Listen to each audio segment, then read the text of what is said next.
जाने क्या रिश्ता है, जाने क्या नाता है, जितना भी उड़ेलता हूँ भर भर फिर आता है। कवि का अपने प्रिय के प्रति अनन्य प्रेम भाव इस पद्यांश में व्यक्त हुआ है। अपने हृदय के असीमित प्रेम को व्यक्त करते हुए मुक्तिबोध जी कहते हैं कि हे प्रिय, तुम्हारे साथ मेरा कैसा रिश्ता है, कैसा नाता है, मुझे समझ में नहीं आता है। तुम्हारे साथ मेरा कैसा प्रेम बंधन है, प्रेम संबंध है, मेरी समझ से परे है। क्यों?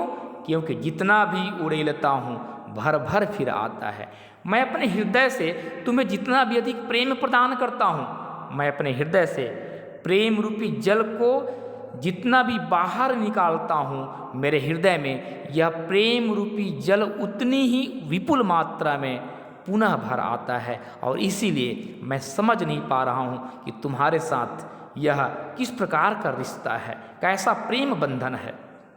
दिल में क्या झरना है, मीठे पानी का सोता है। प्रश्न करता है कवि कि कहीं मेरे दिल में कोई झरना तो नहीं है।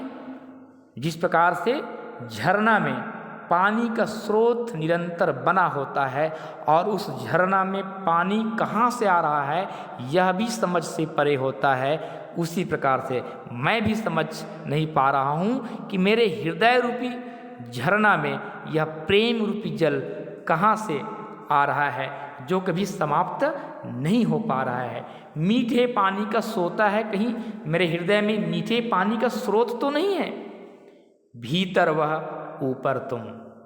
हे प्रिय, मेरे हृदय में तुम्हारे प्रति अनन्य प्रेम है, अथाह प्रेम है, और ऊपर तुम्हारा जगमगाता हुआ चांद की तरह चेहरा है। जिस प्रकार से मुस्काता चांद जो धरती पर रात भर, मुझ पर त्यो तुम्हारा ही खिलता वह चेहरा है।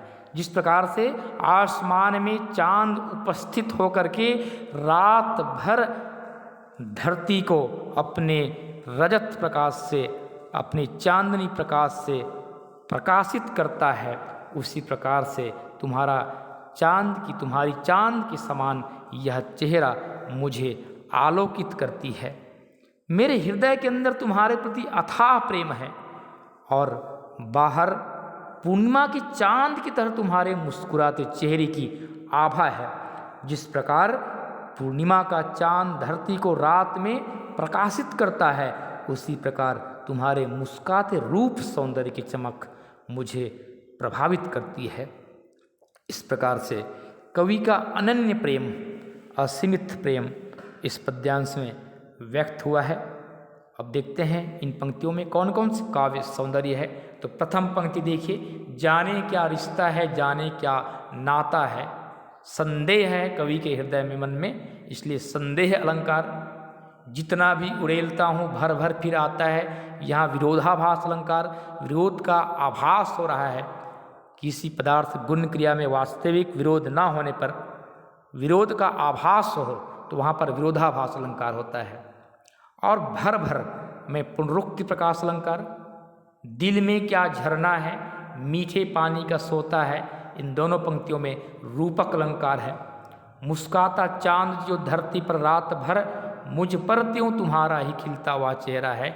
यहाँ कवि अपनी प्रिय के मुख की तुलना चंद्रमा के साथ किया है, इसलिए उपमा अलंकार है। मुक्तक्षण, खड़ी भोली और लाक्षणिकता लिए हुआ संपूर्ण या काव्यांश, इस प्रकार से काव्य सौंदर्य लिख सकते हैं।